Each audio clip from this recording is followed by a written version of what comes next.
एकीकडे उच्चतम कृषी उत्पन्न बाजार समितीच्या वतीनं आंबा मिलेट महोत्सव 2025चं उद्घाटन राज्यपाल हरिभाऊ बागडे, राज्याचे सामाजिक न्याय मंत्री तथा जिल्ह्याचे पालकमंत्री संजय शिरसाट यांच्या हस्ते नुकतंच करण्यात आलं। तर दुसरीकडे उच्चतम कृषी उत्पन्न बाजार समितीच्या वतीनं आयोजित आंबा मिलेट महोत्सवामध्ये सहभागी झालेल्या एका व्यापाऱ्याच्या गोडाऊन बाहेर आंब्याच्या कॅरेटमध्ये इथिलीन चायनीज पावडरच्या वापरलेला पाऊच आढळून आल्यानं आंबा महोत्सवामध्ये ठेवण्यात आलेले आंबे आरोग्यासाठी चांगले किंवा वाईट असा प्रश्न आता उपस्थित होतोय। कृषी उत्पन्न बाजार समितीच्या वतीनं आंबा मिलेट महोत्सव 2025चं उद्घाटन खुद्द राज्यपाल हरिभाऊ बागडे, राज्याचे सामाजिक न्याय मंत्री तथा जिल्ह्याचे पालकमंत्री संजय शिरसाट यांच्या हस्ते नुकतंच करण्यात आलंय।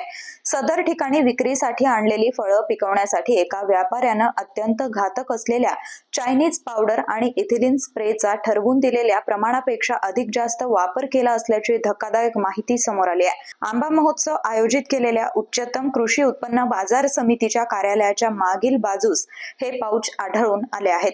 हे तुम्ही व्हिडिओ मध्येही बघू शकताय। त्यामुळे आंबा महोत्सवातील आंबे कितपत सेंद्रिय पद्धतीने पिकवलेले आहेत याबाबत प्रश्न उपस्थित केले जात आहेत। 100 पार्ट पर मिलियन यापेक्षा जास्त इथिलीनचा आणि चायनीज पावडरचा वापर करण्यास प्रतिबंध असताना याच्यापेक्षा अधिक प्रमाणात वापर होत असल्याचं कृषी उत्पन्न समितीच्या कार्यालय परिसरात पडलेल्या या पाऊच वरून स्पष्ट होत आहे।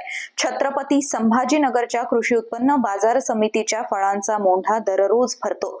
या फळाच्या मोंढ्यातच हा प्रकार राजेरोसपणे सुरू असल्यानं एकच खळबळ उडाली आहे। या पावडरद्वारे कच्ची कैरी 24 तासाच्या आतच पिकलेला आंबा बनवला जातो।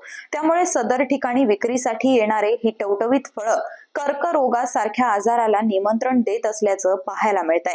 जिल्ह्यात आंब्याच्या मागणीच्या तुलनेत पुरवठा कमी असल्यानं ही तूट भरून काढण्यासाठी कृषी उत्पन्न बाजार समितीच्या वतीनं आंबा महोत्सव ठेवण्यात आला।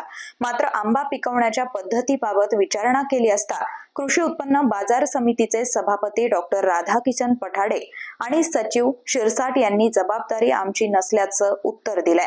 आम्ही फक्त आयोजन केलं असल्याचं त्यांनी सांगितलंय। आंब्याच्या गुणवत्तेबाबत आमचा संबंध नसल्याचं त्यांनी एडियनच्या प्रतिनिधींशी बोलताना सांगितलं। तर अन्न व औषध विभागाचे प्रमुख A.G. भुजबळ हे शनिवारी सुट्टी असल्यानं कार्यालयात मिळून आले नाहीत।